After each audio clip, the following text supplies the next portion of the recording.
ਹਰ ਪੁਨ ਪੁਨ ਸੀਸਾ ਜੀ ਪੁਨ ਪੁਨ ਸੀਸਾ ਬੰਦੋ ਬਹਰ ਬਾਰ ਜਗਦੀਸ਼।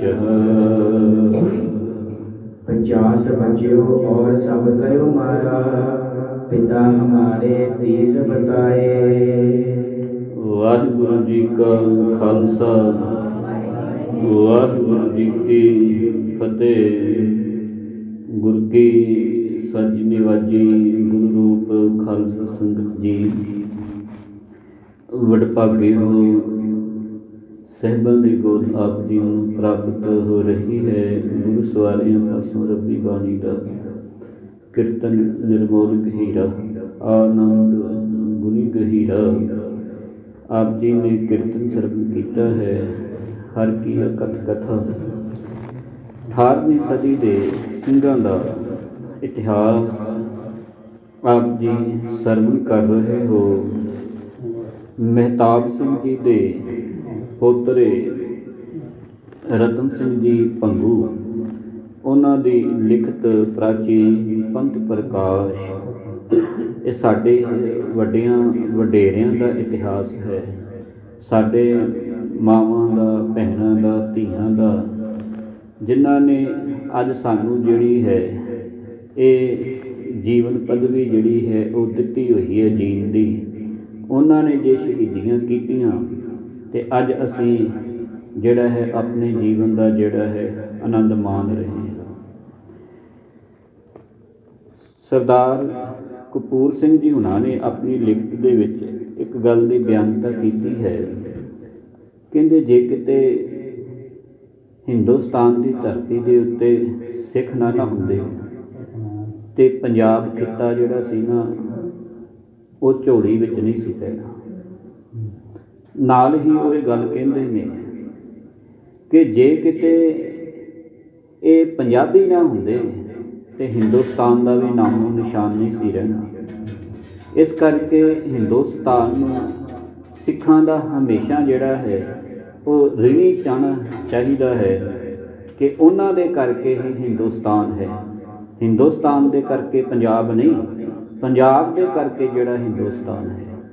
ਸੋ ਇਹੋ ਜਿਹੇ ਸੂਰਬੀਰਾਂ ਦੀ ਦਾਸਤਾਨ ਆਪ ਜੀ ਸਰਵਣ ਕਰ ਰਹੇ ਹੋ। ਵੱਡਾ ਘੱਲੂਘਾਰਾ 18ਵੀਂ ਸਦੀ ਦੀ ਉਹ ਮਹਾਨ ਜੰਗ, ਜਿਸ ਤੋਂ ਬਾਅਦ ਜਿਹੜਾ ਹੈ ਪੰਜਾਬ ਖਿੱਤਾ ਸਾਡੀ ਝੋਲੀ ਦੇ ਵਿੱਚ ਪੈਂਦਾ ਹੈ। ਇਸ ਜੰਗ ਨੇ ਸਾਰੇ ਹੱਦ ਬੰਨੇ ਜਿਹੜੇ ਸਨ ਉਹ ਮੋੜ ਕੇ ਰੱਖ ਦਿੱਤੇ ਸਨ। ਇੱਕ ਦਿਨ ਦੇ ਅੰਦਰ 30,000 ਸਿੰਘ ਸਿੰਘਣੀਆਂ, ਬੱਚੇ, ਬੁੱਢੇ ਸ਼ਹੀਦ ਹੋ ਜਾਣੇ, ਉਹ ਵੀ ਤਕਰੀਬਨ 10 ਘੰਟਿਆਂ ਦੇ ਅੰਦਰ। ਪਿਆਰ ਨਾਲ ਆਖੋ ਸਤਨਾਮ ਸ੍ਰੀ ਵਾਹਿਗੁਰੂ। ਐਡਾ ਮਹਾਨ ਜਿਹੜਾ ਹੈ ਘਮਸਾਨ ਦਾ ਯੁੱਧ ਹੋਇਆ। 5 ਫਰਵਰੀ 1762 ਚੜ੍ਹਦਾ ਦਿਨ ਜੰਗ ਸ਼ੁਰੂ ਹੁੰਦਾ ਹੈ। ਤਕਰੀਬਨ ਸ਼ਾਮ ਦੇ 3 ਵੱਜ ਚੁੱਕੇ ਹਨ ਤੇ ਪਿਆਸੀਆਂ ਹਨ ਦੋਵੇਂ ਫੌਜਾਂ। ਗਹਿਲਾ ਪਿੰਡ ਨੇ ਜਿਹੜਾ ਹੈ ਨਿਵਾਸ ਨਾ ਦਿੱਤਾ ਸਿੰਘਾਂ ਨੂੰ। ਕੁੱਤਬ ਬਾਹਮਣੀਆਂ ਤੱਕ ਇਹ ਵਹੀਰ ਜਿਹੜੀ ਹੈ ਚਾਲੇ ਪਾਉਂਦੀ ਹੈ। ਇੱਥੇ ਰੰਗੜਾਂ ਦੇ ਪਿੰਡ ਹਨ ਇਹ, ਤੇ ਜਿਹੜੇ ਮਲੇਰਕੋਟਲੀਆ ਨਵਾਬ ਦੇ ਅਧੀਨ ਸਨ। ਇਹਨਾਂ ਨੇ ਵੀ ਬੜਾ ਜ਼ਬਰਦਸਤ ਸਿੰਘਾਂ ਦੇ ਉੱਤੇ ਹਮਲਾ ਕੀਤਾ। ਬਾਬਾ ਚੜ੍ਹਤ ਸਿੰਘ ਜੀ ਫਿਰ ਆਪਣੀ ਤਲਵਾਰ ਬੰਦੂਕ ਦੇ ਇੱਥੇ ਹੱਥ ਵਿਖਾਉਂਦੇ ਨੇ। ਰੰਗੜਾਂ ਨੂੰ ਜਿਹੜਾ ਹੈ ਉਹ ਭਾਜੜ ਪਾਈ। ਅੱਗੇ ਚੱਲ ਕੇ ਹਠੂਰ ਪਿੰਡ ਹੈ, ਇੱਥੇ ਪਾਣੀ ਦੀ ਢਾਬ ਜਿਹੜੀ ਹੈ ਉਹ ਮਿਲਣੀ ਕਰਦੀ ਹੈ। ਹੁਣ ਪਿਆਸੀਆਂ ਦੋਵੇਂ ਫੌਜਾਂ ਹਨ। ਇੱਧਰ ਜਿਹੜੇ ਅਬਦਾਲੀ ਦੇ ਸਿਪਾਹੀ ਨੇ, ਦੂਜੇ ਪਾਸੇ ਸਿੰਘ ਵੀ ਜਿਹੜੇ ਉਹ ਪਿਆਸੇ ਹਨ। ਘੋੜੇ ਥੱਕ ਚੁੱਕੇ ਨੇ। ਇਸ ਜੰਗ ਦੇ ਅੰਦਰ ਕੋਈ ਐਸੋ ਜਿਹਾ ਸੂਰਮਾ ਨਹੀਂ ਸਿੰਘਾਂ ਦੇ ਵਿੱਚ ਵੀ ਜਿਹਦੇ 4 ਤੋਂ 5 ਫੱਟ ਜਿਹੜੇ ਨੇ ਉਹ ਨਾ ਲੱਗੇ ਹੋਣ। ਹਾਰ ਥੱਕ ਕੇ ਪਾਣੀ ਦੀ ਜਦੋਂ ਢਾਬ ਲੱਗਦੀ ਹੈ, ਹਫੜਾ ਦਫੜੀ ਮਚੀ। ਪਹਿਲਾਂ ਸਿੰਘਾਂ ਜਿਹੜੇ ਮੇਨ ਹਨ ਉਹਨਾਂ ਨੇ ਜਲ ਛਕਿਆ, ਉਹਦੇ ਬਾਅਦ ਵਹੀਰ ਨੂੰ ਵੀ ਜਿਹੜਾ ਹੈ ਉਹ ਜਲ ਛਕਾਇਆ ਗਿਆ।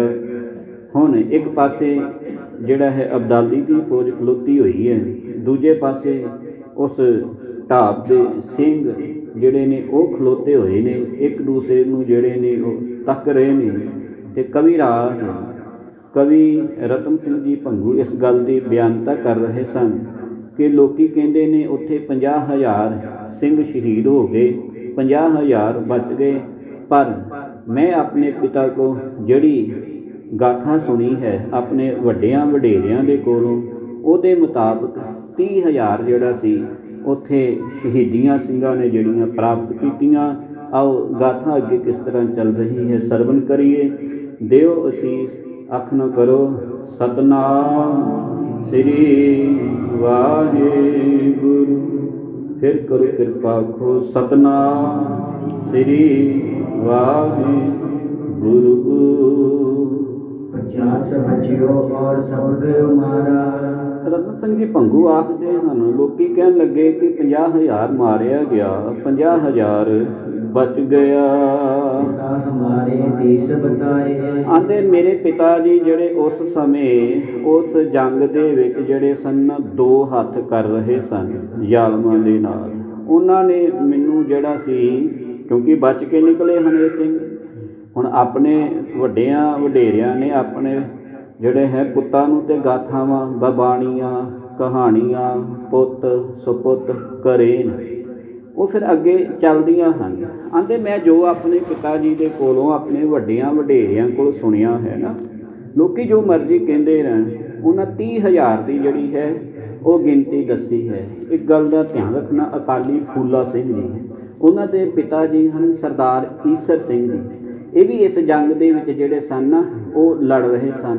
ਸਰਦਾਰ ਈਸਰ ਸਿੰਘ ਜੀ, ਸਰਦਾਰ ਨੈਣਾ ਸਿੰਘ ਜੀ ਤੇ ਸਰਦਾਰ ਜਿਹੜੇ ਸਨ ਤਾਣਾ ਸਿੰਘ ਜੀ ਆਦਿ, ਇਹ ਤਿੰਨੇ ਗੁਰ ਭਾਈ ਸਨ। ਤੇ ਇਹਨਾਂ ਨੇ ਬਾਬਾ ਦੀਪ ਸਿੰਘ ਜੀ ਦੇ ਪਾਸੋਂ ਅੰਮ੍ਰਿਤ ਛਕ ਕੇ ਉਹਨਾਂ ਦੇ ਕੋਲੋਂ ਹੀ ਜਿਹੜੀ ਸੀ ਨਾ ਉਹ ਵਿੱਦਿਆ ਪ੍ਰਾਪਤ ਕੀਤੀ ਸੀ। ਤੇ ਈਸਰ ਸਿੰਘ ਜੀ ਦੇ ਘਰ ਸਨ ਬਾਬਾ ਫੂਲਾ ਸਿੰਘ ਜੀ ਅਕਾਲੀ। 1761 ਦੇ ਵਿੱਚ ਬਾਬਾ ਫੂਲਾ ਸਿੰਘ ਅਕਾਲੀ ਦਾ ਜਨਮ ਹੁੰਦਾ ਹੈ ਤੇ 1762 ਦੇ ਵਿੱਚ ਇਹ ਘੱਲੂਘਾਰਾ ਜਿਹੜਾ ਹੈ ਵਾਪਰਦਾ ਹੈ।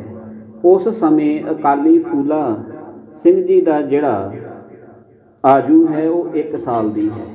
ਜਦੋਂ ਈਸਰ ਸਿੰਘ ਜੀ ਜ਼ਖਮੀ ਹੋਏ ਤੇ ਇਸ ਜੰਗ ਦੇ ਵਿੱਚ ਸ਼ਹੀਦ ਹੋ ਗਏ ਤੇ ਮਰਨ ਤੋਂ ਪਹਿਲਾਂ, ਸ਼ਹੀਦੀ ਪਾਉਣ ਤੋਂ ਪਹਿਲਾਂ ਉਹਨਾਂ ਨੇ ਆਪਣੇ ਗੁਰ ਭਾਈ ਜਿਹੜੇ ਨੈਣਾ ਸਿੰਘ ਸਨ ਆਦਿ, ਉਹਨਾਂ ਨੂੰ ਆਪਣੇ ਪੁੱਤਰ ਜੋ 1 ਸਾਲ ਦਾ ਸੀ ਅਕਾਲੀ ਫੂਲਾ ਸਿੰਘ, ਉਹਨਾਂ ਦੀ ਬਾਂਹ ਇਹਨਾਂ ਆਪਣੇ ਗੁਰ ਭਾਈਆਂ ਦੇ ਹੱਥ ਵਿੱਚ ਦਿੱਤੀ ਤੇ ਇਹ ਕਿਹਾ ਕਿ ਇਹ ਪੰਥ ਦੀ ਇਮਾਨਤ ਹੈ ਤੇ ਇਹਨੂੰ ਤੁਸੀਂ ਪਰਵਰਿਸ਼ ਜਿਹੜੀ ਹੈ ਨਾ ਉਹ ਪੰਥ ਦੇ ਰਾਹੀਂ ਜਿਹੜੀ ਹੈ ਉਹ ਕਰਾਉਣੀ ਹੈ। ਤੇ ਜਦੋਂ ਇਹ ਬੱਚਾ ਜਵਾਨ ਹੋਇਆ, ਇਹਨੇ ਇਹੋ ਜਿਹੇ ਜੋਹਰ ਜਿਹੜੇ ਸਨ ਨਾ ਉਹ ਵਿਖਾਏ ਸਨ ਅਕਾਲੀ ਫੂਲਾ ਸਿੰਘ ਜੀ ਉਹਨਾਂ ਨੇ। ਨੌਸ਼ਹਿਰੇ ਦੀ ਲੜਾਈ ਇਹਨਾਂ ਦਾ ਇੱਕ ਮਹਾਨ ਯੁੱਧ ਸੀ, ਜਿਹਦੇ ਵਿੱਚ ਇਹਨਾਂ ਨੇ ਜਿਹੜੀ ਸੀ ਉਹ ਬਹਾਦਰੀ ਦੇ ਨਾਲ ਜਦੋਂ ਕਰਤੱਵ ਵਿਖਾਏ, ਈਨ ਨਾ ਮੰਨੀ, ਧਰਮ ਤੇ ਮਰਿਆਦਾ ਨੂੰ ਕਾਇਮ ਰੱਖਦਿਆਂ ਹੋਇਆਂ ਇੱਕ ਗੋਲੀ ਵੱਜਦੀ ਹੈ ਇਹਨਾਂ ਦੇ, ਉਸ ਗੋਲੀ ਦੇ ਨਾਲ ਸ਼ਹੀਦੀ ਤਾਂ ਪ੍ਰਾਪਤ ਕਰ ਜਾਂਦੇ ਨੇ ਪਰ ਧਰਮ ਨੂੰ ਜਿਹੜੀ ਸੀ ਆਂਚ ਨਹੀਂ ਲੱਗਣ ਦਿੱਤੀ।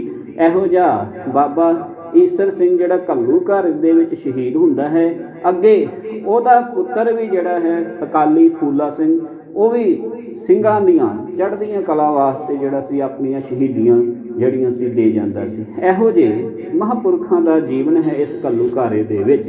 ਇਸ ਕਰਕੇ ਕਵੀ ਰਾਜ ਇਸ ਗੱਲ ਦੀ ਬਿਆਨਤਾ ਕਰ ਰਹੇ ਨੇ, ਮੇਰਾ ਪਿਤਾ ਜੀ ਨੇ ਅੱਖ ਨਾ ਕੀਤਾ ਹੈ ਗੁਰੂ ਕੀ ਸੰਗਤ ਜੀ, ਕਿ ਜਿਹੜੀ ਉੱਥੇ ਸ਼ਹੀਦਾਂ ਦੀ ਗਿਣਤੀ ਹੈ ਉਹ 30,000 ਹੈ ਜੀ।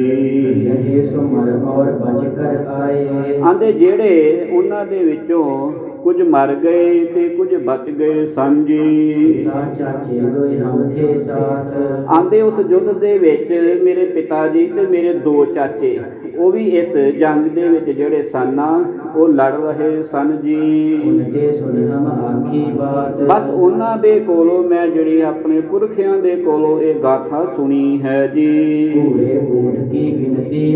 ਆਂਦੇ ਇਸ ਯੁੱਗ ਦੇ ਵਿੱਚ ਜਿਹੜੇ ਊਠਾਂ ਦੀ ਤੇ ਘੋੜਿਆਂ ਦੀ ਗਿਣਤੀ ਹੈ ਨਾ, ਜਿਹੜੇ ਸ਼ਹੀਦ ਹੋਏ, ਉਹ ਕੀਤੀ ਨਹੀਂ ਜਾ ਸਕਦੀ ਜੀ।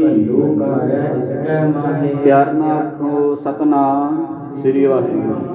ਇਸ ਤਰ੍ਹਾਂ ਇਹ ਮਹਾਨ ਘੱਲੂਘਾਰਾ ਜਿਹੜਾ ਸੀ ਨਾ, ਗੁਰੂ ਕੀ ਸੰਗਤ ਜੀ ਵਾਪਰਨ ਕੀਤਾ। ਤੇ ਇਹਦੀ ਮਹਾਨਤਾ ਇਸ ਕਰਕੇ ਹੈ ਕਿ ਇੱਕ ਪਾਸੇ ਤਾਂ ਜਦੋਂ ਮਰਹੱਟੇ ਜਿਹੜੇ ਨੇ ਲੜਦੇ ਨੇ ਅਬਦਾਲੀ ਦੇ ਨਾਲ, ਤੇ ਉਹ ਪੂਰੀ ਤਿਆਰੀ ਦੇ ਨਾਲ ਆਏ ਸਨ, ਤੇ ਇੱਧਰ ਸਿੰਘ ਕੋਈ ਤਿਆਰੀ ਦੇ ਵਿੱਚ ਨਹੀਂ ਸਨ। ਇਹ ਤਾਂ ਆਪਣੇ ਪਰਿਵਾਰਾਂ ਨੂੰ ਸਾਂਭਣ ਦੇ ਵਿੱਚ ਲੱਗੇ ਹੋਏ ਸਨ ਤੇ ਹਮਲਾ ਅਚਨਚੇਤ ਹੋਇਆ। ਤੇ ਉਹਨਾਂ ਦੇ ਪਰਿਵਾਰ ਮਹੱਟਿਆਂ ਦੇ ਆਪਣੇ ਘਰੋਂ ਘਰੀ ਵਸਦੇ ਪਏ ਸਨ, ਪਰ ਫਿਰ ਵੀ ਪਾਣੀਪਤ ਦੀ ਲੜਾਈ ਦੇ ਅੰਦਰ ਅਬਦਾਲੀ ਨੇ ਮਰਹੱਟਿਆਂ ਨੂੰ ਜਿਹੜੀ ਸੀ ਉਹ ਭਾਜੜ ਪਾ ਦਿੱਤੀ ਸੀ। ਉਹਦੇ ਬਾਅਦ ਉਹਨੇ ਪੰਜਾਬ ਦਾ ਜਿਹੜਾ ਸੀ ਉਹ ਰੁਖ ਕੀਤਾ ਸੀ। ਇਸ ਕਰਕੇ ਇਹਨੂੰ ਇਤਿਹਾਸ ਦੇ ਅੰਦਰ ਸਭ ਤੋਂ ਵੱਡਾ ਘੱਲੂਘਾਰਾ ਜਿਹੜਾ ਹੈ ਉਹ ਮੰਨਿਆ ਗਿਆ ਹੈ। ਇੱਕ ਦਿਨ ਦੇ ਅੰਦਰ 30,000 ਸਿੰਘ ਸਿੰਘਣੀਆਂ, ਬੱਚੇ, ਬੁੱਢੇ ਉਹ ਜਿਹੜੇ ਸਨ ਸ਼ਹੀਦ ਹੋ ਗਏ। ਤੇ ਸਮਾਂ ਤਕਰੀਬਨ 10 ਤੋਂ 11 ਘੰਟੇ ਦਾ। ਪਿਆਰ ਨਾਲ ਆਖੋ ਸਤਨਾਮ ਸ਼੍ਰੀ ਵਾਹਿਗੁਰੂ। ਜਿਹੜਾ ਛੋਟਾ ਘੱਲੂਘਾਰਾ ਵਾਪਰਦਾ ਹੈ ਉਹ ਵਾਪਰਦਾ ਹੈ ਗੁਰਦਾਸਪੁਰ ਦੀ ਧਰਤੀ, ਕਾਹਨੂੰਵਾਨ ਸ਼ੰਭ, ਜਿੱਥੇ ਲਖਪਤ ਰਾਏ ਲੱਖੂ ਨੇ ਇਹ ਅਬਦਾਲੀ ਵਾਂਗੂ ਹੀ ਕੀਤਾ ਸੀ ਕਿ ਮੈਂ ਸਿੰਘਾਂ ਦਾ ਜਿਹੜਾ ਹੈ ਖੁਰੀਆ ਖੋਜ ਜਿਹੜਾ ਹੈ ਮਿਟਾ ਦੇਣਾ ਹੈ। ਉਹ ਵਾਪਰਦਾ ਹੈ 1746 ਦੇ ਵਿੱਚ। ਤੇ ਇਹ ਵੱਡਾ ਘੱਲੂਘਾਰਾ ਜਿਹੜਾ ਹੈ ਉਹ 1762 ਦੇ ਵਿੱਚ ਵਾਪਰਦਾ ਹੈ। ਬਚਪਨ ਦੇ ਵਿੱਚ ਜਦੋਂ ਛੋਟੇ ਘੱਲੂਘਾਰੇ ਦੀ ਗੱਲ ਚੱਲਦੀ ਹੈ ਤੇ ਯਾਦਾਂ ਜਿਹੜੀਆਂ ਨੇ ਉਹ ਤਾਜ਼ਾ ਹੋ ਜਾਂਦੀਆਂ ਨੇ। ਉਸ ਧਰਤੀ ਦੇ ਉੱਤੇ ਨਕਮਸਤਕ ਹੋਣ ਦਾ ਤਕਰੀਬਨ 10-15 ਸਾਲ ਸਮਾਂ ਮਿਲਿਆ ਤੇ ਹਰ ਸਾਲ ਹੀ ਉਸ ਧਰਤੀ ਦੇ ਉੱਤੇ ਰਾਤ ਦੇ 3 ਦਿਨ ਦੇ ਦੀਵਾਨ ਸਜਦੇ ਸਨ। ਗੁਰਮਤਿ ਪ੍ਰਚਾਰ ਲਹਿਰ ਗੱਤਕਾ ਜਥਾ ਧਾਰੀਵਾਲ, ਸ਼੍ਰੀ ਸੁਖਮਨੀ ਸਾਹਿਬ ਸੇਵਾ ਸੁਸਾਇਟੀ ਧਾਰੀਵਾਲ ਆਦਿਕ ਇਹਨਾਂ ਸੁਸਾਇਟੀਆਂ ਨੇ ਜਿਹੜਾ ਹੈ ਹਰ ਸਾਲ ਉੱਥੇ ਘੱਲੂਘਾਰੇ ਵਿਖੇ ਜਿਹੜਾ ਛੋਟਾ ਘੱਲੂਘਾਰਾ ਕਾਹਨੂੰਵਾਨ ਦੇ ਸ਼ੰਭ ਦੇ ਵਿੱਚ ਵਾਪਰਿਆ, ਉੱਥੇ ਜਿਹੜਾ ਸੀ ਉਹਨਾਂ ਦੀ ਯਾਦ ਨੂੰ ਤਾਜ਼ਾ ਕਰਨਾ। ਸਾਰੀ ਰਾਤ ਰੈਣ ਸਬਾਈ ਕੀਰਤਨ ਹੋਣਾ, ਦਿਨੇ ਲੰਗਰ ਚੱਲਣੇ, ਬੀਬੀਆਂ ਭੈਣਾਂ, ਬੱਚੇ। ਅੱਜ ਦਾ ਮੌਸਮ ਕੁਝ ਹੋਰ ਹੈ। ਅੱਜ ਤੇ ਗੁਰੂ ਘਰ ਦੇ ਅੰਦਰ ਵੀ ਜਿਹੜਾ ਹੈ ਬੈਠਣ ਦਾ, ਉੱਠਣ ਦਾ, ਖਲੋਣ ਦਾ ਸਲੀਕਾ ਜਿਹੜਾ ਹੈ ਪਹਿਲਾਂ ਤੇ ਮਾਪਿਆਂ ਨੂੰ ਭੁੱਲ ਚੁੱਕਾ ਹੈ, ਦੂਜੇ ਪਾਸੇ ਬੱਚਿਆਂ ਨੂੰ ਉਹਨਾਂ ਨੇ ਭੁਲਾ ਦਿੱਤਾ ਹੈ। ਮਾਫ਼ ਕਰਨਾ, ਸਤ ਸੰਗ ਜਾਏ ਕਰ ਚਿੱਤ ਡੁਲਾਵੇ, ਤਨਖਾਹਨਾਮੇ। ਸਤ ਸੰਗ ਜਾਏ ਕਰ ਚਿੱਤ ਡੁਲਾਵੇ, ਹਰ ਜਸ ਸੁਨਤੇ ਬਾਤ ਚਲਾਵੇ। ਨਿਰਦਨ ਦੇਖਣਾ ਪਾਸ ਬਹਾਵੇ, ਸੋ ਤਨਖਾਈਆ ਮੂਲ ਕਹਾਵੇ। ਜਿਹੜਾ ਸੰਗਤ ਦੇ ਵਿੱਚ ਬੈਠਣ ਦੀ ਜਿਹਨੂੰ ਜਾਚ ਨਹੀਂ ਆਈ, ਜਾਂ ਆਪਣੇ ਬੱਚੇ ਜਿਹੜੇ ਨੇ ਉਹ ਕਹਿ ਲਈਏ ਕਿ ਸਾਂਭਣ ਦੀ ਜਾਚ ਨਹੀਂ ਆਈ, ਸੰਗਤ ਵਿੱਚ ਬਿਠਾਉਣ ਦੀ ਜਾਚ ਨਹੀਂ ਆਈ, ਉਹ ਸਿੱਖ ਕੀ ਕਰੇਗਾ। ਆਪਾਂ ਬਾਣੀ ਦੇ ਵਿੱਚ ਬਚਨ ਸੁਣਦੇ ਹਾਂ ਕਿ ਪਹਿਲੇ ਪਹਿਰੇ ਰਹਿਣ ਕੇ ਵਨਜ਼ਾਰਿਆ ਮਿੱਤਰਾ, ਬਾਲਕ ਬੁੱਧ ਅਚੇਤ। ਉਹ ਸਮਝਦਾਰ ਨਹੀਂ ਹੈ ਬੱਚਾ, ਉਹ ਅਚੇਤ ਹੈ, ਉਹਨੂੰ ਨਹੀਂ ਪਤਾ ਮੈਂ ਕੀ ਕਰਨਾ ਹੈ। ਉਹ ਉਬਲਦੇ ਹੋਏ ਦੁੱਧ ਨੂੰ ਵੀ ਕਈ ਵਾਰ ਜਿਹੜਾ ਹੱਥ ਪਾਉਣ ਦੀ ਕੋਸ਼ਿਸ਼ ਕਰਦਾ ਹੈ। ਜੇ ਹੱਥ ਪਾ ਲਿਆ ਸਾਰ ਬੈਠੇਗਾ। ਮਾਂ ਸਿਆਣੀ ਹੈ, ਉਹ ਲਾਗੇ ਨਹੀਂ ਜਾਣ ਦੇਵੇਗੀ, ਪੁੱਤ ਹੱਥ ਸੜ ਜਾਵੇਗਾ। ਜੇ ਕਿਤੇ ਪੂਤਾ ਮਾਤਾ ਕੀ ਆਸੀਸ, ਨਿਮਖ ਨਾ ਬਿਸਰੋ ਤੁਮਕੋ ਹਰ ਹਰ ਸਦਾ ਭਜੋ ਜਗਦੀਸ਼। ਜੇ ਕਿਤੇ ਇਹ ਗੁੜਤੀ ਮਾਂ ਦਵੇ ਤੇ ਕਿਉਂ ਨਾ ਗੁਰੂ ਘਰ ਦੇ ਵਿੱਚ ਆ ਕਰਕੇ, ਧਾਰਮਿਕ ਕੇਂਦਰਾਂ ਦੇ ਵਿੱਚ ਜਾ ਕਰਕੇ ਬੱਚਾ ਜਿਹੜਾ ਹੈ ਉਹ ਅੱਧਾ ਪੌਣਾ ਘੰਟਾ ਚੌਂਕੜੀ ਮਾਰ ਕੇ ਕੋਈ ਕੀਰਤਨ ਸੁਣ ਲਵੇ, ਕੋਈ ਜਿਹੜਾ ਹੈ ਕਥਾ ਸੁਣ ਲਵੇ, ਕੋਈ ਬਾਣੀ ਦਾ ਪਾਠ ਕਰ ਲਵੇ। ਪਰ ਦੇਖਣ ਦੇ ਵਿੱਚ ਜ਼ਿਆਦਾਤਰ ਤੁਸੀਂ ਦੇਖੋ ਬੱਚਿਆਂ ਦੇ ਲਈ ਜਦੋਂ ਬੁੱਧ ਅਚੇਤ ਹੈ, ਮਾਂ ਨੇ ਸਿੱਖਿਆ ਨਹੀਂ ਦਿੱਤੀ, ਉਹ ਨਿਸ਼ਾਨ ਸਾਹਿਬ ਦੇ ਆਲੇ ਦੁਆਲੇ, ਉਹ ਬਿਲਡਿੰਗ ਦੇ ਆਲੇ ਦੁਆਲੇ ਪ੍ਰਕਰਮਾਂ ਜਿਹੜੇ ਨੇ ਨੱਚਦੇ ਟੱਪਦੇ ਆਪ ਜੀ ਨੂੰ ਦਿਖਾਈ ਦੇਣਗੇ। ਉਹਨਾਂ ਲਈ ਧਾਰਮਿਕ ਕੇਂਦਰ ਵੀ ਜਿਹੜਾ ਹੈ ਨਾ ਉਹ ਖੇਡ ਦਾ ਮੈਦਾਨ ਬਣ ਜਾਂਦਾ ਹੈ। ਪਿਆਰ ਨਾਲ ਆਖੋ ਸਤਨਾਮ ਸ਼੍ਰੀ ਵਾਹਿਗੁਰੂ। ਸੰਕੇਤ ਹੈ ਸਮਝਣ ਦਾ, ਜਿਹਨੇ ਸਮਝ ਲਿਆ ਉਹ ਆਪਣੇ ਜੀਵਨ ਨੂੰ ਸੁਰੱਖਿਅਤ ਕਰਨ ਦਾ ਯਤਨ ਕਰਦਾ ਹੈ। ਸਾਹਿਬ ਜੀ ਕਹਿੰਦੇ ਇਸ ਤਰ੍ਹਾਂ ਇਹ ਘੱਲੂਘਾਰਾ ਮਹਾਨ ਜਿਹੜਾ ਹੈ ਨਿਪੜੇ ਚੜ੍ਹਦਾ ਹੈ ਜੀ। ਆਂਦੇ ਕੋਈ ਉਸ ਸਮੇਂ ਸ਼ਹੀਦਾਂ ਦੀ ਗਿਣਤੀ ਘੱਟ ਆਖਦਾ ਸੀ ਤੇ ਕੋਈ ਜ਼ਿਆਦਾ ਆਖਦਾ ਸੀ ਜੀ। ਜਨਕ ਹਮ ਪਿਟ ਕਹੀ ਮਰਿਆਦਾ। ਇਹ ਤਾਂ ਜਿਹੜੀ ਮੇਰੇ ਪਿਤਾ ਜੀ ਨੇ ਉਸ ਸਮੇਂ ਦੀ ਗਾਥਾ ਸੁਣਾਈ, ਜਿਹੜੀ ਮਰਿਆਦਾ ਦੱਸੀ ਵੀ ਉੱਥੇ ਆ ਹੋਇਆ, ਮੈਂ ਤਾਂ ਬਸ ਉਹੀ ਕਹੀ ਹੈ ਜੀ। ਦੁਹਰਾ ਇੱਕ ਨਿਹੰਗ ਭੁਗਤੈ ਕਹਿਓ, ਉੱਚੋ ਬਚਨ ਸੁਨਾਏ। ਆਂਦੇ ਜਦੋਂ ਸ਼ਹੀਦੀਆਂ ਹੋਈਆਂ ਤੇ ਉਸ ਸ਼ਹੀਦੀ ਮੈਦਾਨ ਦੇ ਵਿੱਚ ਇੱਕ ਬਿਹੰਗਮ ਜਿਹੜਾ ਸੀ ਨਿਹੰਗ ਸਿੰਘ ਸੀ, ਤੇ ਉਹ ਉੱਚੀ ਉੱਚੀ ਜਿਹੜਾ ਸੀ ਨਾ ਆਪਣੇ ਬੁੱਕ ਇੱਦਾਂ ਬੁੱਕ ਤਾਂ ਕਰਕੇ ਜਿੱਦਾਂ ਕੋਈ ਅੱਲਾ ਨੂੰ ਪੁਕਾਰਦਾ ਹੈ, ਇੱਦਾਂ ਉੱਚੀ ਆਵਾਜ਼ ਦੇ ਰਿਹਾ ਸੀ ਜੀ। ਤਤ ਖਾਲਸਾ ਸੋ ਰਹਿਓ, ਗਇਓ ਸੋ ਖੋਟ ਗਵਾਏ। ਪਿਆਰ ਨਾਲ ਆਖੋ ਸਤਨਾਮ ਸ੍ਰੀ ਵਾਹਿਗੁਰੂ। ਫਿਰ ਕਰੋ ਕਿਰਪਾ ਆਖੋ ਸਤਨਾਮ। ਤਤ ਖਾਲਸੇ ਸੋ ਰਹਿਓ, ਗਇਓ ਸੋ ਖੋਟ ਗਵਾਏ। ਜਦੋਂ ਪੁੱਛਣਾ ਕੀਤਾ ਨਾ ਕਿਸੇ ਨੇ, ਹੈ ਭਾਈ ਫੌਜੋ ਤੁਸੀਂ ਇਸ ਤਰ੍ਹਾਂ ਕਿਉਂ ਕਰ ਰਹੇ ਹੋ, ਉੱਚੀ ਉੱਚੀ ਹੱਥ ਤਾਂ ਨੂੰ ਚੁੱਕ ਕੇ ਕਿਉਂ ਇਸ ਤਰ੍ਹਾਂ ਬੋਲ ਰਹੇ ਹੋ? ਤੇ ਕਹਿਣ ਲੱਗਾ ਖੋਟੇ ਨਾਸ ਹੋ ਗਏ। ਤੇ ਜਿਹੜੇ ਤਤ ਬੇਤੇ ਸਨ, ਭਾਵ ਜਿੱਦਾਂ ਮਧਾਣੀ ਪਾਈਏ, ਦੁੱਧ ਰਿੜਕੀਏ, ਦਹੀਂ, ਉਸ ਤੋਂ ਬਾਅਦ ਜਾਗ ਲਾਗੇ ਦਹੀਂ ਜੰਮਿਆ, ਉਹਦੇ ਵਿੱਚੋਂ ਜਿਹੜਾ ਹੈ ਮੱਖਣ ਨਿਕਲਿਆ, ਤੇ ਮੱਖਣ ਨੂੰ ਵੀ ਜਦੋਂ ਪਿਘਲਾਉਣਾ ਕੀਤਾ ਤੇ ਤਤ ਰੂਪ ਜਿਹੜਾ ਹੈ ਖਾਲਸਾ ਘਿਓ ਨਿਕਲਿਆ, ਸ਼ੁੱਧ ਘਿਓ ਜਿਹਨੂੰ ਕਹਿੰਦੇ ਹਾਂ। ਆਂਦੇ ਤਤ ਖਾਲਸਾ ਰਹਿ ਗਇਓ, ਖਾਲਸੇ ਦੀ ਚੜ੍ਹਦੀ ਕਲਾ ਹੋ ਗਈ ਹੈ, ਤੇ ਖੋਟੇ ਅਬਦਾਲੀ ਜਿਹੜੇ ਸਨ ਉਹਨਾਂ ਨੂੰ ਖਾਲਸੇ ਨੇ ਭਾਜਣਾ ਪਾ ਦਿੱਤੀਆਂ। ਇਸ ਕਰਕੇ ਅੱਲਾ ਦੇ ਵੱਲ ਮੈਂ ਆਪਣੇ ਬੁੱਕ ਚੁੱਕ ਚੁੱਕ ਕੇ ਕਹਿ ਰਿਹਾ ਹਾਂ ਕਿ ਖਾਲਸੇ ਦੀ ਜਿੱਤ ਹੋਈ ਹੈ ਤੇ ਦੁਸ਼ਮਣ ਜਿਹੜਾ ਹੈ ਹਾਰ ਗਿਆ ਹੈ ਜੀ। ਸਰਦਾਰ ਸਮਝ ਕਮੀ ਪਏ, ਸਾਬਤ ਰਹਿਓ ਨ ਕੋਏ। ਇਸ ਮੈਦਾਨੇ ਜੰਗ ਦੇ ਅੰਦਰ ਜਿਤਨੇ ਵੀ ਸਿੰਘ ਸਨ, ਕਹਿੰਦੇ ਇਹਨਾਂ ਦੇ ਵਿੱਚੋਂ ਕੋਈ ਸਾਬਤ ਨਹੀਂ ਸੀ ਵੀ ਕਿਸੇ ਦੇ ਫੱਟ ਨਾ ਲੱਗਾ ਹੋਏ।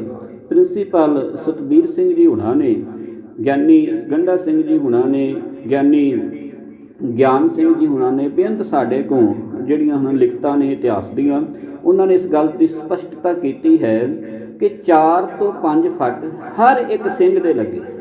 4 ਤੋਂ 5 ਫੱਟ ਜਿਹੜੇ ਸਨ, 22 ਫੱਟ ਤੇ ਜੱਸਾ ਸਿੰਘ ਆਹਲੂਵਾਲੀਆਂ ਦੇ ਤੇ 19 ਫੱਟ ਬਾਬਾ ਚੜ੍ਹਤ ਸਿੰਘ ਦੇ। ਪਰ ਜਿੰਨੇ ਵੀ ਹੋਰ ਸਿੰਘ ਲੜ ਰਹੇ ਸਨ, ਉਹਨਾਂ ਨੂੰ 4 ਤੋਂ 5 ਫੱਟ ਜਿਹੜੇ ਹਨ ਭਾਵ ਚੋਟਾਂ ਲੱਗੀਆਂ ਹੀ ਲੱਗੀਆਂ ਸਨ ਜੀ। ਸ਼ਹੀਦੀ ਥੀ ਗਣਨ, ਗਿਣਤੀ ਸਭਨ ਨ ਹੋਏ। ਆਂਦੇ ਕੋਈ ਅਸਲੀ ਗਿਣਤੀ ਨਹੀਂ ਸੀ ਦੱਸ ਸਕਦਾ, ਇਹ ਤੇ ਸੁਣੀਆਂ ਸੁਣਾਈਆਂ ਹਨ ਨਾ ਕਿ ਆਪਾਂ 30,000 ਕਹਿ ਤਾਂ 50, ਪਰ ਜਿੰਨੀਆਂ ਕਿ ਕਿਤਿਆਂ ਦੇ ਉੱਥੇ ਸ਼ਹੀਦੀਆਂ ਹੋ ਗਈਆਂ, ਉਹਨਾਂ ਲਾਸ਼ਾਂ ਨੂੰ ਗਿਣਨਾ ਜਿਹੜਾ ਸੀ ਨਾ ਮੁਮਕਿਨ ਸੀ। ਚੌਪਈ ਚੜ ਸਿੰਘ ਜ਼ਖਮ ਗਿਣੇ ਨਾ ਜਾਏ। ਆਂਦੇ ਬਾਬਾ ਚੜ੍ਹਤ ਸਿੰਘ ਜੀ ਦੇ ਜਿਹੜੇ ਜ਼ਖਮ ਸਨ ਉਹ ਗਿਣੇ ਨਹੀਂ ਸੀ ਜਾਂਦੇ ਕਿ ਕਿੰਨੇ ਕੇ ਜ਼ਖਮ ਲੱਗੇ ਹੈ। ਇਤਿਹਾਸ ਦੇ ਵਿੱਚ 19 ਜ਼ਖਮਾਂ ਦਾ ਜ਼ਿਕਰ ਆਇਆ ਹੈ ਜੀ। ਤੀਰ ਤਲਵਾਰਨ ਜੋ ਨੇਜੇ ਖਾਏ। ਜਿਹੜੇ ਜ਼ਖਮ ਉਹਨਾਂ ਨੂੰ ਤੀਰਾਂ ਦੇ ਨਾਲ, ਤਲਵਾਰਾਂ ਦੇ ਨਾਲ ਤੇ ਨੇਜਿਆਂ ਦੇ ਨਾਲ ਲੱਗੇ ਸਨ ਜੀ। ਭੀਮ ਸੈਨ ਜਿਮ ਜਿੱਤ ਵੱਲ ਜੁੜੇ। ਆਂਦੇ ਬਾਬਾ ਚੜ੍ਹਤ ਸਿੰਘ ਜੀ ਇਸ ਤਰ੍ਹਾਂ ਲੜਦੇ ਸਨ ਜੰਗੇ ਮੈਦਾਨ ਦੇ ਵਿੱਚ ਜਿੱਦਾਂ ਭੀਮ ਜਿਹੜਾ ਸੀ ਨਾ ਉਹ ਇਕੱਲਾ ਲੜਦਾ ਸੀ। ਪਿਆਰ ਨਾਲ ਆਖੋ ਸਤਨਾਮ ਸ੍ਰੀ ਵਾਹਿਗੁਰੂ। ਉਦਾਹਰਨ ਸਮਝਣ ਦਾ ਇੱਕ ਯਤਨ ਹੁੰਦਾ ਹੈ, ਉਦਾਹਰਨ ਦੇ ਕਰਕੇ। ਆਂਦੇ ਜਿੱਦਾਂ ਭੀਮ ਲੜਿਆ ਨਾ, ਇਸ ਤਰ੍ਹਾਂ ਬਾਬਾ ਚੜ੍ਹਤ ਸਿੰਘ ਜੀ ਲੜਦੇ ਸਨ ਜੀ। ਬਿਨ ਲਾਏ ਸ਼ਸਤਰ ਖਾਲੀ ਨਾ ਮੁੜੇ। ਆਂਦੇ ਜਦੋਂ ਸ਼ਸਤਰ ਚਲਾਉਂਦੇ ਸਨ ਤੇ ਉਹਨਾਂ ਦਾ ਸ਼ਸਤਰ ਹੋਵੇ ਉਹ ਤਲਵਾਰ ਹੋਵੇ, ਬੰਦੂਕ ਦੀ ਗੋਲੀ ਹੋਵੇ, ਨੇਜਾ। ਮਜਾਲ ਹੈ ਕਿ ਚਲਾਇਆ ਹੋਇਆ ਬੰਦੂਕ ਦੀ ਗੋਲੀ, ਤਲਵਾਰ ਜਾਂ ਨੇਜਾ ਉਹ ਜ਼ਾਲਮ ਨੂੰ ਮਾਰ ਕੇ ਵਾਪਸ ਨਾ ਮੁੜੇ। ਜਿੱਥੇ ਵੀ ਚਲਾਇਆ ਉੱਥੇ ਜ਼ਾਲਮ ਦਾ ਜਿਹੜਾ ਸੀ ਖੁਰੀਆ ਖੋਜ ਮਿਟਾ ਦਿੱਤਾ। ਦੋਹਰਾ ਤਿਸ ਦਿਨ ਤੈ ਚੜ ਸਿੰਘ ਕੀ, ਭਇਓ ਸਿੰਘੋ ਮਸ਼ਹੂਰ। ਆਂਦੇ ਉਸ ਦਿਨ ਤੋਂ ਬਾਬਾ ਚੜ੍ਹਤ ਸਿੰਘ ਜੀ ਹੁਣਾਂ ਦੀ ਜਿਹੜੀ ਚੜ੍ਹਾਈ ਸੀ ਨਾ, ਉਹ ਪੰਥ ਦੇ ਵਿੱਚ ਉਹ ਮਸ਼ਹੂਰ ਹੋ ਗਈ, ਭਾਵ ਉਹਨਾਂ ਦੀ ਜੈ ਜੈਕਾਰ ਜਿਹੜੀ ਹੈ ਹੁਣ ਪੰਥ ਦੇ ਵਿੱਚ ਹੋਣ ਲੱਗੀ ਹੈ ਜੀ। ਬਚਾਏ ਬਹੁਤ ਬਹੀਰੀ ਹੈ, ਜਗ ਜੋਖੋ ਸੀਸ ਜ਼ਰੂਰ। ਆਂਦੇ ਉਹਨਾਂ ਨੇ ਇਸ ਕਰਕੇ ਚੜ੍ਹਾਈ, ਇੱਥੇ ਰਤਨ ਸਿੰਘ ਜੀ ਭੰਗੂ ਲਿਖ ਰਹੇ ਨੇ ਕਿ ਜਿਹੜੇ ਬਹੀਰੀਏ ਭਾਵ ਜਿਹੜੇ ਸਿੰਘ ਸਿੰਘਣੀਆਂ ਬੱਚੇ ਉਹਨਾਂ ਨੇ ਆਪਣੀ ਜਾਨ ਤੇ ਖੇਲ ਤੇ ਬਚਾਏ ਸਨ, ਉਹ ਇਹਨਾਂ ਦੀ ਹੁਣ ਜਿਹੜੀ ਹੈ ਨਾ ਜੈ ਜੈਕਾਰ ਦੇ ਵਿੱਚ ਸੱਚੇ ਮਾਰਗ ਚੱਲਦਿਆਂ ਉਸਤਤ ਕਰੇ ਜਹਾਨ।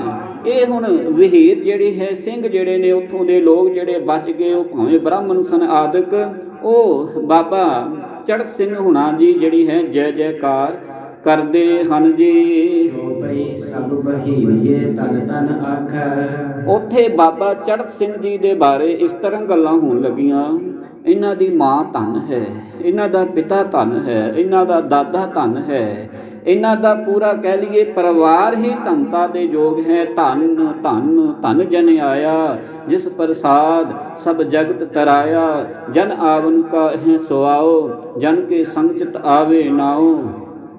ਇਸ ਤਰ੍ਹਾਂ ਉਹਨਾਂ ਦੇ ਜੀਵਨ ਦੀ ਜਿਹੜੀ ਝਲਕ ਜਿਹੜੀ ਬਾਣੀ 'ਚੋਂ ਵੀ ਕਹਿ ਲਈਏ ਕਿਸੇ ਜਨ ਦੀ ਮਿਲਦੀ ਹੈ। ਕਹਿਣ ਲੱਗੇ ਇਹ ਧਨ ਹਨ, ਇਹਨਾਂ ਦਾ ਪਰਿਵਾਰ ਧਨ ਹੈ ਜੀ। ਹਮ ਜਿਵਾਏ ਚੜ੍ਹਤ ਸਿੰਘ ਭਾਖੈ। ਆਂਦੇ ਇਸ ਤਰ੍ਹਾਂ ਬਾਬਾ ਚੜ੍ਹਤ ਸਿੰਘ ਜੀ ਨੂੰ ਕਹਿ ਰਹੇ ਨੇ ਕਿ ਇਹਨਾਂ ਨੇ ਸਾਨੂੰ ਮਰਨੋਂ ਬਚਾ ਲਿਆ ਹੈ ਜੀ। ਜੋ ਜੀਵੈ ਚੜ੍ਹ ਸਿੰਘ ਜਿਵਾਏ। ਆਂਦੇ ਜਿਸ ਤਰ੍ਹਾਂ ਬਾਬਾ ਚੜ੍ਹਤ ਸਿੰਘ ਜੀ ਨੇ ਸਾਨੂੰ ਜਿਹੜਾ ਹੈ ਉਹ ਮੁਗਲਾਂ ਦੇ ਉੱਤੇ ਚੜ੍ਹ ਕਰਕੇ ਜਿਹੜਾ ਹੈ ਜਿਵਾ ਲਿਆ, ਭਾਵ ਮਰਨੋਂ ਬਚਾ ਲਿਆ ਹੈ। ਜੋ ਬਹੀਰ ਸਭ ਆਖਤ ਜਾਏ। ਇਹ ਸਾਰੇ ਸਿੰਘ ਸਿੰਘਣੀਆਂ ਬੱਚੇ ਭੈਣਾਂ ਬਜ਼ੁਰਗ ਬਾਪੂ ਜਿਹੜੇ ਹਨ, ਜਿਹੜੇ ਬਚ ਗਏ ਨਾ, ਉਹ ਕਹਿ ਰਹੇ ਹਨ ਜੀ। ਜਲ ਬਹੀਰਿਓ ਦਏ ਅਸੀਸ। ਇਸ ਤਰ੍ਹਾਂ ਬਾਬਾ ਚੜ੍ਹਤ ਸਿੰਘ ਜੀ ਹੁਣਾਂ ਨੂੰ ਉਹਨਾਂ ਦੀ ਜਦੋਂ ਯੁੱਧ ਭੂਮੀ ਦੇ ਵਿੱਚ ਉਹਨਾਂ ਨੇ ਇਦਾਂ ਦੇ ਕਰਤੱਵ ਇਹ ਦੇਖੇ ਮਹਾਨ ਯੋਧੇ ਦੇ, ਤੇ ਅੱਜ ਉਹਨਾਂ ਨੂੰ ਅਸੀਸਾਂ ਮਿਲ ਰਹੀਆਂ ਹਨ। ਕੋਈ ਬੱਚਾ ਚੰਗਾ ਕਰਮ ਕਰੇ ਤੇ ਮਾਂ ਜਿਹੜੀ ਹੈ ਕਲੇਜੇ ਨਾਲ ਆਉਂਦੀ ਹੈ, ਮਾਂ ਅਸੀਸ ਦਿੰਦੀ ਹੈ। ਚਾਚੇ ਤਾਏ ਹੋਰ ਰਿਸ਼ਤੇਦਾਰ ਸਕੇ ਸੰਬੰਧੀ ਪੇਪਰਾਂ ਦੇ ਇਮਤਿਹਾਨਾਂ ਦੇ ਦਿਨ ਚੱਲ ਰਹੇ ਨੇ, ਅਗਾਂਹ ਬੱਚੇ ਚੰਗੀਆਂ ਪੋਜੀਸ਼ਨਾਂ ਦੇ ਵਿੱਚ ਆਏ ਤੇ ਸਾਰਿਆਂ ਨੇ ਪਿਆਰ ਦੇਣਾ ਹੈ, ਦੁਲਾਰ ਦੇਣਾ ਹੈ। ਇਸ ਤਰ੍ਹਾਂ ਜਦੋਂ ਰਣ ਭੂਮੀ ਦੇ ਵਿੱਚ ਕੋਈ ਯੋਧਾ ਲੜਦਾ ਹੈ ਤੇ ਉਹ ਫਿਰ ਯੋਧੇ ਦੇ ਕੀਤੇ ਹੋਏ ਕੰਮ ਜਦੋਂ ਸਿੰਘਾਂ ਦੀਆਂ ਜ਼ਬਾਨਾਂ ਦੇ ਉੱਤੇ ਆਉਂਦੇ ਨੇ, ਉਹ ਕਹਿੰਦੇ ਇਹਨੂੰ ਅਸੀਸਾਂ, ਇਹਨੂੰ ਦੁਆਵਾਂ, ਮਾਲਕ ਇਹਦੇ ਘਰ ਦੇ ਵਿੱਚ ਜਿਹੜੀਆਂ ਬਰਕਤਾਂ ਭਰੀਆਂ ਰੱਖੇ ਜੀ। ਹੋਏ ਸਰਦਾਰੀ ਹੈ ਵੀਸੈ ਵੀਸ।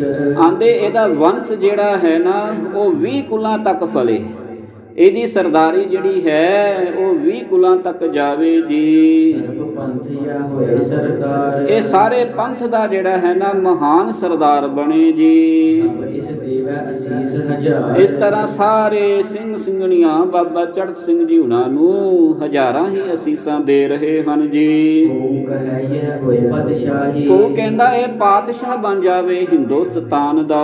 ਕੋ ਕਹੈ ਇਹ ਲਾਹੌਰੈ ਪਾਏ। ਕੋਈ ਕਹਿੰਦਾ ਇਹ ਲਾਹੌਰ ਦੇ ਤਖਤ ਦੇ ਉੱਤੇ ਬਹਿ ਜਾਵੇ। ਕੋ ਕਹੈ ਇਹ ਲੈ ਮੁਲਤਾਨ। ਕੋਈ ਕਹਿੰਦਾ ਇਹਦਾ ਸਿੱਕਾ ਜਿਹੜਾ ਹੈ ਮੁਲਤਾਨ ਤੱਕ ਚੱਲੇ ਜੀ। ਕਹੇ ਕਸ਼ਮੀਰ ਔ ਕਾਬਲ ਤਾਨ। ਆਂਦੇ ਕਈ ਕਹਿ ਰਹੇ ਸਨ ਕਿ ਇਹ ਕਸ਼ਮੀਰ ਤੇ ਕਾਬਲ ਦੀ ਧਰਤੀ ਤੱਕ ਇਹਦਾ ਜ਼ੋਰ ਜਿਹੜਾ ਹੈ ਚੱਲੇ ਬਾਬੇ ਚੜ੍ਹਤ ਸਿੰਘ ਦਾ ਜੀ। ਦਿੱਲੀ ਦੱਖਣ ਪੂਰਬ ਪਹਾੜ। ਆਂਦੇ ਦਿੱਲੀ ਤੇ ਦੱਖਣ ਜਿੰਨਾ ਵੀ ਪਹਾੜੀ ਇਲਾਕਾ ਹੈ ਜੀ, ਇਹੀ ਲਗਾ ਸਭ ਕੁੰਟਾ ਚਾਰ। ਇਹ ਚਾਰੀਆਂ ਕੁੰਟਾਂ ਦੇ ਵਿੱਚ ਭਾਵ ਚਾਰੀਆਂ ਦਿਸ਼ਾਵਾਂ ਦੇ ਵਿੱਚ ਬਸ ਬਾਬਾ ਚੜ੍ਹਤ ਸਿੰਘ, ਬਾਬਾ ਚੜ੍ਹਤ ਸਿੰਘ, ਬਾਬਾ ਚੜ੍ਹਤ ਸਿੰਘ ਹੋਵੇ। ਕਰ ਕਰੈ ਬਹੀਰ ਅਰਦਾਸ। ਆਂਦੇ ਇਸ ਤਰ੍ਹਾਂ ਉਹ ਬਹੀਰ ਜਿਹੜੀ ਸੀ ਨਾ ਅਰਦਾਸ ਬਾਬੇ ਚੜ੍ਹਤ ਸਿੰਘ ਜੀ ਦੇ ਪ੍ਰਥਾਏ ਪਿਆਰਿਓ ਕਰ ਰਹੀ ਹੈ ਜੀ। ਲਗਾ ਕਹਿ ਸਭ ਚੜ੍ਹ ਸਿੰਘ ਖਾਸ। ਸਾਰੀ ਜਿਹੜੀ ਬਹੀਰ ਸੀ ਨਾ ਉਹ ਬਾਬਾ ਚੜ੍ਹਤ ਸਿੰਘ ਜੀ ਦੇ ਨਾਲ ਜਿਹੜੀ ਸੀ ਔਰ ਆ ਰਹੀ ਸੀ। ਧਿਆਨ ਦੇਣਾ, ਬਾਬਾ ਚੜ੍ਹਤ ਸਿੰਘ ਜੀ ਤੇ ਸੰਸਾਰ ਤੋਂ ਕੂਚ ਕਰ ਗਏ। ਅੱਗੇ ਉਹਨਾਂ ਦਾ ਜਿਹੜਾ ਹੈ ਉਹ ਪੋਤਰਾ ਹੈ ਸ਼ੇਰੇ ਪੰਜਾਬ ਮਹਾਰਾਜਾ ਰਣਜੀਤ ਸਿੰਘ, ਜਿਨੇ ਜਿਹੜਾ ਹੈ ਕਾਬਲ ਤੇ ਕੰਧਾਰ ਤੇ ਅਫਗਾਨਿਸਤਾਨ ਕਿੱਥੋਂ ਤੱਕ ਨਹੀਂ ਮੇਰੇ ਬਾਬੇ ਨੇ ਜਿਹੜੀ ਮੱਲ ਮਾਰੀ। 40 ਸਾਲ ਅੰਗਰੇਜ਼ 100 ਸਾਲ ਜਿਹੜੇ ਸਨ ਨਾ ਉਹ ਹਿੰਦੁਸਤਾਨ ਦੇ ਉੱਤੇ ਰਾਜ ਕਰਕੇ ਗਏ ਪਿਆਰਿਓ, ਪਰ 40 ਸਾਲ ਮਹਾਰਾਜਾ ਰਣਜੀਤ ਸਿੰਘ ਜੀ ਨੇ ਜਿੰਨਾ ਤਿਕਰ ਵੀ ਜਿਹੜਾ ਸੀ ਉਹ ਰਾਜ ਭਾਗ ਸਾਂਭਿਆ। ਦਿੱਲੀ ਤੱਕ ਪੰਜਾਬ ਵੱਜਦਾ ਸੀ, ਇੱਧਰ ਮੁਲਤਾਨ ਤੱਕ ਪੰਜਾਬ ਵਸਦਾ ਸੀ। ਅੱਜ ਦੇ 2 ਟੁਕੜੇ ਨਹੀਂ ਸਨ, ਪਰ 40 ਸਾਲਾਂ ਦੇ ਵਿੱਚ ਅੰਗਰੇਜ਼ਾਂ ਦੀ ਹਿੰਮਤ ਨਹੀਂ ਹੋਈ ਕਿ ਉਹ ਪੰਜਾਬ ਦੇ ਉੱਤੇ ਜਿਹੜਾ ਹੈ ਉਹ ਹਮਲਾ ਕਰ ਜਾਣ। ਆਪਣਿਆਂ ਗਰਦਾਰਾਂ ਨੇ, ਧਿਆਨ ਸਿੰਘ ਡੋਗਰੇ ਵਰਗਿਆਂ ਨੇ ਮਿਲ ਕਰਕੇ ਤਾਂ ਪੰਜਾਬ ਉਜਾੜ ਦਿੱਤਾ, ਪਰ ਕਿਸੇ ਅੰਗਰੇਜ਼ ਦੀ ਹਿੰਮਤ ਨਾ ਪਈ ਕਿ ਉਹ ਸਿੱਧੇ ਮੂੰਹ ਮਹਾਰਾਜਾ ਰਣਜੀਤ ਸਿੰਘ ਜੀ ਦੇ ਨਾਲ ਟੱਕਰ ਲੈ ਸਕਦਾ। ਇਹੋ ਜਿਹੇ ਬਾਬੇ ਚੜ੍ਹਤ ਸਿੰਘ ਦੇ ਘਰ ਨੂੰ ਮਿਲੀਆਂ ਹੋਈਆਂ ਅਸੀਸਾਂ ਅੱਗੇ ਉਹਦੇ ਪੋਤਰੇ ਨੇ ਜਿਹੜੀਆਂ ਸਨ ਨਿਭਾਈਆਂ ਸਨ। ਇਸ ਤਰ੍ਹਾਂ ਕਹਿੰਦੇ ਨੇ ਕਿ ਅਰਦਾਸਾਂ ਹੋ ਰਹੀਆਂ ਹਨ ਜੀ। ਤੁਮਰਾ ਜਿਦਰ ਚੜ ਸਿੰਘ ਚੜ ਤੁਰੈ ਸਭ ਬਹੀਰ ਸੋ ਤਿੱਧਰ ਜਾਏ। ਆਂਦੇ ਬਾਬਾ ਚੜ੍ਹਤ ਸਿੰਘ ਜੀ ਜਿੱਧਰ ਨੂੰ ਜਾਂਦੇ ਸਨ ਉਧਰ ਨੂੰ ਜਿਹੜੀ ਵਹੀਰ ਨਾਲ ਨਾਲ ਤੁਰਦੀ ਹੈ। ਅੰਦਰ ਸਭ ਖਾਲ ਸੋ ਕਰੈ ਸਾਰੇ ਖਾਲਸੇ ਦੇ ਵਿੱਚ ਹੁਣ ਬਾਬੇ ਚੜ੍ਹਤ ਸਿੰਘ ਦਾ ਇੰਨਾ ਕਿ ਸਤਿਕਾਰ ਹੋਣ ਲੱਗਾ। ਯੁੱਧ ਫਤਿਹ ਸਭ ਪਾਏ। ਆਂਦੇ ਜਿੱਥੇ ਵੀ ਕਿਤੇ ਯੁੱਧ ਦੇ ਉੱਤੇ ਚੜ੍ਹਨਾ ਹੁੰਦਾ ਸੀ ਬਾਬੇ ਚੜ੍ਹਤ ਸਿੰਘ ਦੀ ਸਲਾਹ ਲੈ ਕੇ ਚੱਲਦੇ ਸਨ। ਇੰਨਾ ਮਹਾਨ ਯੋਧਾ ਮਸ਼ਹੂਰ ਹੋਇਆ ਤੇ ਜਿਸ ਯੁੱਧ ਦੇ ਵਿੱਚ ਫਿਰ ਜਾਂਦੇ ਸਨ ਉੱਥੇ ਫਤਿਹ ਪ੍ਰਾਪਤ ਹੁੰਦੀ ਸੀ ਜੀ। ਜੋ ਪਈ ਸਭ ਖਾਲਸੇ ਮੈਂ ਆਦਰ ਪਾਵੈ। ਸਾਰੇ ਖਾਲਸੇ ਪੰਥ ਦੇ ਵਿੱਚ ਬਾਬੇ ਚੜ੍ਹਤ ਸਿੰਘ ਨੇ ਬੜਾ ਮਹਾਨ ਸਤਿਕਾਰ ਪਾਇਆ ਹੈ ਜੀ। ਜਗੈ ਦੀਵਾਨ ਤਹਿ ਪਹਿਲੋ ਬੁਲਾਵੈ। ਆਂਦੇ ਜਿੱਥੇ ਦੀਵਾਨ ਖਾਲਸੇ ਦਾ ਲੱਗਦਾ ਸੀ ਉੱਥੇ ਬਾਬਾ ਚੜ੍ਹਤ ਸਿੰਘ ਜੀ ਨੂੰ ਪਹਿਲਾਂ ਬੁਲਾਇਆ ਜਾਂਦਾ ਸੀ ਸਤਿਕਾਰ ਵਜੋਂ। ਲੈ ਸਲਾਹ ਤੋ ਤਿਤ ਬਲ ਧਾਵੈ। ਜਦੋਂ ਬਾਬੇ ਚੜ੍ਹਤ ਸਿੰਘ ਜੀ ਦੀ ਇੰਨੀ ਜੈ ਜੈਕਾਰ ਹੋਈ ਤੇ ਬਾਬੇ ਚੜ੍ਹਤ ਸਿੰਘ ਦੀ ਸਲਾਹ ਲੈ ਕਰਕੇ ਨਾ ਤੇ ਅੱਗੇ ਸਿੰਘ ਜਿਹੜੇ ਸਨ ਫੇਰ ਕੋਈ ਕੰਮ ਕਰਦੇ ਸਨ। ਉੱਥੇ ਇਹ ਵੀ ਕਿਹਾ ਜਾਂਦਾ ਹੈ ਜਥੇਦਾਰ ਦਾਨ ਹਿਤ ਥਾਂ ਦੇਤਾ ਤੇ ਸਭੇ ਪੰਥ ਵੋ ਮਾਨ ਲੇਤਾ। ਜੋ ਜਥੇਦਾਰ ਨੇ ਕਹਿ ਦਿੱਤਾ ਉਹ ਪੰਥ ਜਿਹੜਾ ਸੀ ਮੰਨ ਲੈਂਦਾ ਸੀ ਜੀ। ਨਜਰਾਨਾ ਉਸੇ ਪਹਿਲੋ ਪਹੁੰਚਾਵੈ। ਪਿਆਰ ਨਾਲ ਆਖੋ ਸਤਨਾਮ ਸ੍ਰੀ ਵਾਹਿਗੁਰੂ। ਇਹੋ ਜਿਹੇ ਬਲੀ ਇਹੋ ਜਿਹੇ ਸੂਰਮੇ ਯੋਧੇ ਦੀ ਗਾਥਾ ਆਪ ਜੀ ਸੁਣ ਰਹੇ ਹੋ ਕਿ ਕਵੀ ਰਾਜ ਕਵੀ ਰਤਨ ਸਿੰਘ ਜੀ ਇਸ ਗੱਲ ਦੀ ਬਿਆਨਤਾ ਕਰ ਰਹੇ ਹਨ ਕਿ ਸਭ ਤੋਂ ਪਹਿਲਾਂ ਨਜਰਾਨਾ ਜਿਹੜਾ ਸੀ ਨਾ ਉਹ ਬਾਬਾ ਚੜ੍ਹਤ ਸਿੰਘ ਜੀ ਨੂੰ ਜਿਹੜਾ ਸੀ ਪੇਸ਼ਕਸ਼ ਕੀਤਾ ਜਾਂਦਾ ਸੀ। ਜਦੋਂ ਜੰਗਾਂ ਦੀਆਂ ਮੁਹਿੰਮਾਂ ਫਤਿਹ ਕਰਕੇ ਆਉਣੀਆਂ ਸਿੰਘਾਂ ਨੇ ਜਦੋਂ ਖਾਣ ਪੀਣ ਦਾ ਕੁਝ ਜਿਹੜਾ ਹੈ ਨਜ਼ਰਾਨੇ ਲਿਆਉਣੇ ਆਪਣੇ ਪਰਿਵਾਰਾਂ ਵਾਸਤੇ ਜਾਂ ਸਿੰਘਾਂ ਫੌਜਾਂ ਦੇ ਖਰਚੇ ਪਾਣੀ ਵਾਸਤੇ ਕਿਸੇ ਕੋ ਮਾਮਲਾ ਗਰਾਉਣਾ ਤੇ ਸਭ ਤੋਂ ਪਹਿਲਾ ਹਿੱਸਾ ਬਾਬੇ ਚੜ੍ਹਤ ਸਿੰਘ ਦਾ ਨਿਕਲਦਾ ਸੀ ਕਿਉਂਕਿ ਉਹ ਸ਼ੁਕਰਾਚਾਰੀਆ ਮਿਸ਼ਲ ਦੇ ਸਰਦਾਰ ਸਨ ਤੇ ਉਸ ਮਿਸ਼ਲ ਦਾ ਪਾਲਣ ਪੋਸ਼ਣ ਵੀ ਕਰਨਾ ਸੀ। ਇਸ ਕਰਕੇ ਇਹਨਾਂ ਦਾ ਇੰਨਾ ਸਤਿਕਾਰ ਪੰਥ ਦੇ ਵਿੱਚ ਵੱਧ ਗਿਆ।